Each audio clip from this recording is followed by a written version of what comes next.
Girl,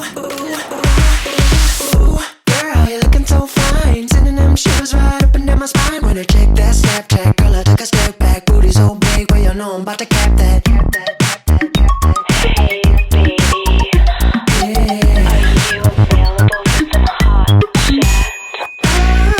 Girl, you're looking so good. Didn't know there was a girl like you up in my neighborhood. Kick it, then we'll hook up. Pizza Hut and then we'll fuck.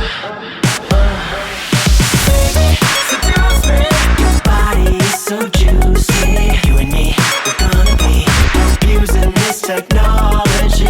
She's sending me selfies at work. I'm scrolling through these alerts. And there's something digital. Can get so physical. 안녕하세요, 서오토벌입니다. 오늘은 벤츠 C200 모델 차주 인터뷰를 시작하겠습니다. 안녕하세요. 반갑습니다. 대구에서 C200 가솔린을 타고 있는 40대 아저씨예요. 반갑습니다. 반갑습니다. 반갑습니다. 자, 출발하실까요? 네. 출발하시면서 바로 이 차량 소개 부탁드리겠습니다. 이 차량은 20년식 C200 가솔린 모델이고요. 2000cc 싱글 터보로 알고 있어요. 그러면 타신 지는 얼마나 되셨나요? 11,613km 탔네요. 자, 그러면 이 차량 바로 금액 얘기로 넘어가 보겠습니다. 금액은 차값, 그 다음에 취등록세 정도 포함하고, 그 다음에 보험료까지 해서 4,900 정도 한 것 같아요. 벤츠 인증중고차에서 구매했고요. 인터넷에서 보고, 그리고 소모터바님 채널도 봤고요. 그리고 도움이 많이 됐어요, 진짜. 아, 그렇군요. 네네네. 그러면 연비 설명 한번 부탁드릴게요. 시내는 그냥 타고 다니면 9에서 10 정도 나오는 것 같고, 고속도로에서 연비주행을 정말 열심히 하면은 어제 찍은 걸로는 20.4. 그 다음에 최종적으로 네. 집에까지 도착했을 때까지 보면은 16.3 찍혔어요. 몇 킬로 정도 주행하셨을 때인가요? 400km? 고속도로만 있는 게 아니고 시내도 갔다가 좀 막히는 데 갔다가 이렇게 하다 보니까 그래 나왔는데, 그것도 이제 아이 하나 저까지 어른 셋 정도 네. 이래 있었어요. 알겠습니다. 그러면 장점으로 넘어가 볼게요.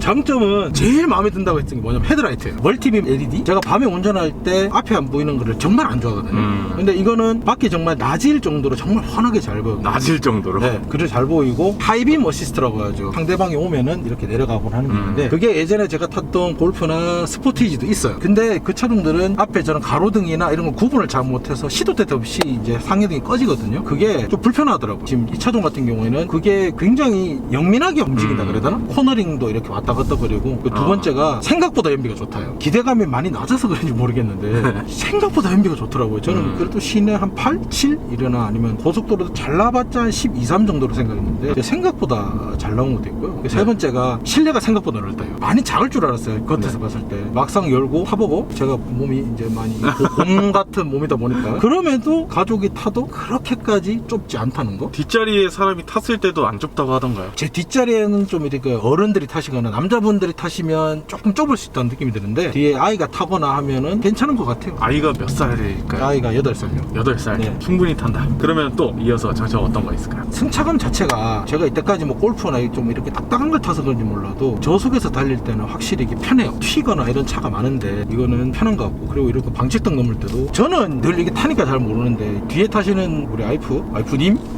좀 편하다고 하더라고요. 스포티지나 골프 같은 경우는 좀 딱딱하거나 뒤가 이렇게 퉁퉁 튀는 느낌이 난다고 하던데, 확실히 이거는 안정적인 느낌 난다? 뭐 이런 느낌으로 얘기를 하시더라고요. 그러면 고속에서는 어떠신가요? 고속에서는 달려보니까 아무래도 이거하고 라이벌 차종인 3 시리즈보다는 약간 좀 불안한 것 같아요. 그 엄청난 큰 차이는 아닌데, 진짜 더 빠른 영역으로 가면은 차이가 날지는 몰라도 그냥 100에서 그냥 110 정도 가면은 그냥 편안하게 갈 수 있어요. 그리고 바람이 많이 부는 지역을 다니면, 예전에 스포티지나 뭐 이런 걸 타다 보면은 차가 이렇게 좌우로 움직거려요. 이렇게 흔들거려요. 이 차종 같은 경우는 그냥 이렇게만 가도 앞으로는 쭉 가요. 확실히 근데 그거는 편한 것 같아요. 그게 어떻게 보면은 치는 면적 그런 것도 영향이 있을지 모르겠는데, 확실히 이렇게 앞으로만 쭉 가는 게 핸들이 이렇게 움직거리면 아무래도 좀 불안하거든요. 불안하죠. 근데 이거는 그런 건 확실히 없는 것 같아요. 그러면 또 장점 어떤 거 있을까요?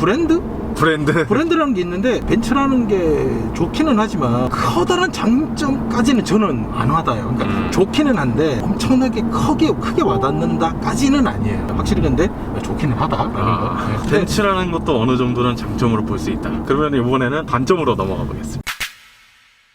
욕 좀 해도 돼요? 하셔도 돼요. 첫 번째가 뭐냐면 다 공감하실 거예요. 이거 인포테인먼트 시스템. 이거는 이제 욕을 해야 돼요. 내비게이션이 진짜 별로예요. 벤츠 클럽에서도 벤츠 내비는 쓰는 게 아니라고 할 정도로. 터치가 되면은 뭐 어떻게 누르겠는데 어디를 가려면은 이걸 하나하나 돌려가지고 계속 눌러야 돼요. 조그를 돌려가지고 해야 되니까 너무 불편해요. 그리고 더 웃긴 게 뭐냐면 안드로이드 오토는 여기에 안드로이드 오토라고 글자가 생겨서 요만큼밖에 못 써요. 이거를 사기 전에 반드시 체크하셔야 되는 게 저는 아이폰하고 갤럭시 둘 다 쓰거든요. 그래서 저는 그나마 괜찮지만 갤럭시를 쓰면 요 옆에 안드로이드 오토라고 떠 있어요. 이 넓은 거를 요만큼만 쓰니까 다 못 쓰는 거예요. 근데 애플 카플레이는 그나마 이게 다 쓸 수 있기 때문에 좋은데 이걸 떼버리고 싶어요. 저 지금 그 정도로 별로예요. 심지어 이거를 떼고 안드로이드 이런 걸로 바꾸시는 분들도 있더라고요. 저는 이건 최악의 단점이에요. 그러면 또 다른 단점 두 번째가 뭐냐면 아무래도 옵션이 조금 부족한데 저는 옵션에 조금 관대한 편이거든요. 대표적으로 이 차가 앞좌석 통풍이 없고 뒷좌석 열선이 없어요. 통풍은 있으면 쓰고 없으면 안 쓰지만 뒷좌석 같은 경우는 이제 와이프가 추위를 좀 타기 때문에 뒷좌석에 열선이 없는 거, 그리고 주행보조장치라고 하죠. 이 차에는 주행보조장치라는 게 하나도 없고 후측방 경보 하나만 있어요. 사실 주행보조장치는 제가 아직 운전을 하기 때문에 있으면 편하지만 그래도 요즘 시라 생각하면은 차선 이탈 경보장치까지만 있어도 괜찮지 않았나, 그건 아쉬워요. 그러면 아쉽다 할 것도 있을까요? 이거는 어떻게 보면 조금 개인적인 취향인데 HUD가 없는 거예요. 이건 아방가르드니까요. 그 밑급까지 가면은 이제 HUD가 있는데 HUD가 이전에도 다 없는 차를 탔는데 예전에 저희 아버지가 옛날에 HUD 있는 차를 타셨거든요. 그걸 한번 타니까 HUD는 정말 편하겠더라고요. 시야가 정면을 보고 좌표 보는 거랑 계속 눈을 위아래로 왔다 갔다 거리는 게 운전을 잠깐씩 하시는 분들은 모르겠지만 오래 하시는 분들은 이게 피로감으로 다가오거든요. 제가 봤을 때. 그래서 HUD가 없는 게 좀 아쉽다. 그러면 단점이라고 할 만한 것도 있을까요? 여기 지금 썬루프를 닫으면 여기 이제 빛이 들어와요. 지금은 괜찮은데 여기서 낮 시간이 되면 빛이 이렇게 직선으로 들어와요. 요 사이로 빛이 들어와서 눈이 부실 때가 있어요. 사기 전에는 몰랐는데 너무 불편해요. 이거 다 막혀 있는 게 아니고 구멍이 네. 있네요. 이걸 저는 왜 뚫고 놨는지 모르겠어요. 진짜 햇빛도 이렇게 시간에 따라 이렇게 움직이는데 11시 12시 되면은 직선으로 내리쬐면은 틈 사이로 바로 빛이 들어와요. 그래서 눈이 부셔요. 될 때는 수동으로 하는 것 자체는 이렇게 불만이 없는데 이 틈 사이로 들어오는 게 너무 불만이에요.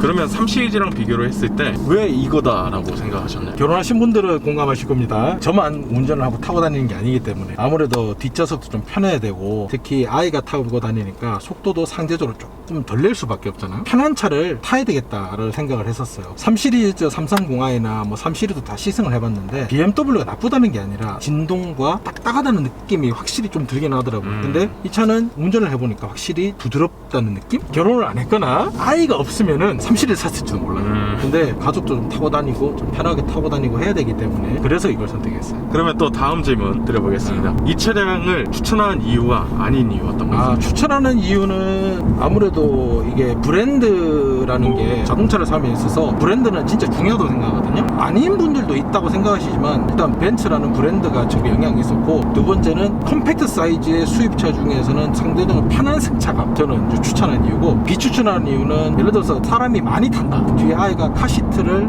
이제 채워서 아이들이 이렇게 탄다 그러면은 그런 분들한테는 비추천할 것 같아요. 왜냐면은 카시트를 한다는 것 자체가 유모차도 실어야 되고, 그거 말고도 엄마들이나 아빠들이 실을 게 정말 많거든요. 그럼에 있어서는 조금 좁지 않나. 여행 갈 때 아빠의 기분도 중요한데 엄마와 아이의 기분이 정말 중요하거든요. 그래서 엄마와 아이가 편하면 정말 편하다라는 것 때문에 조금 넓은 공간으로 뒷좌석이 편한 거를 가시는 걸 추천드려요. 네. 차라리 그러면 아이가 초등학생 정도 되는 게 오히려 편하겠네요. 그러면 또 다른 질문 드려보겠습니다. 주위의 반응 어떤가요? 처음에 일단 샀을 때 이야 벤츠 샀네 이겁니다. 이야 네. 성공했네요 이거라든지, 아무래도 이 삼각별 브랜드 빨이 그것도 있고, 아니 이걸 왜 사? 그런 거 많잖아요. 그 살바 그 살바 네. 그 살바 하고 뭐 기다렸다가는 살 차가 하나도 없어요. 마음에 들어서 산 거지. 그런 거 있잖아요. 우리가 뭐 똥차 가고 벤츠 온다 그러지, 네. 뭐 똥차 가고 BMW 온다, 뭐 아우디 온다는 안 하잖아요. 네네. 알겠습니다. 네네.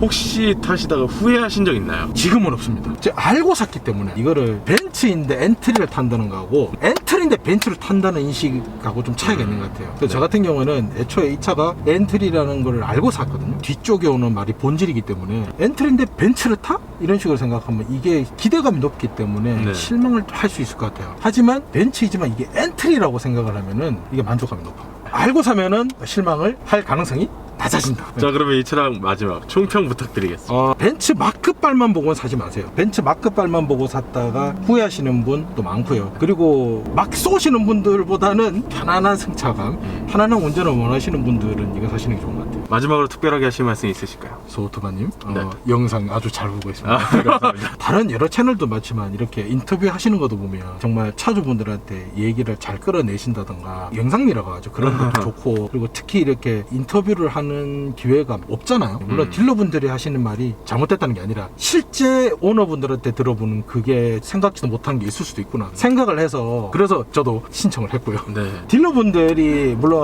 영업을 하시는 분들은 단점을 살짝 줄이고 장점을 막 크게 부풀리시는 건 있는데, 하시는 분들이 자기 브랜드에 자부심을 가지는 건 좀 좋다고 생각해요. 자기 브랜드를 너무 지나치게 부풀려서 얘기하시는 분들이 있어요. 가끔씩 그런 분들이 있더라고요. 그런 거는 안 믿으시는 게 좋지 않을까. 자, 그러면 오늘 인터뷰는 이 정도에서 마무리하도록 하겠습니다. 저희 서오토바는 다음번에 또 다양한 차종 가지고 인사드리겠습니다. 지금까지 서오토바이었습니다. 감사합니다. 안녕히 계세요.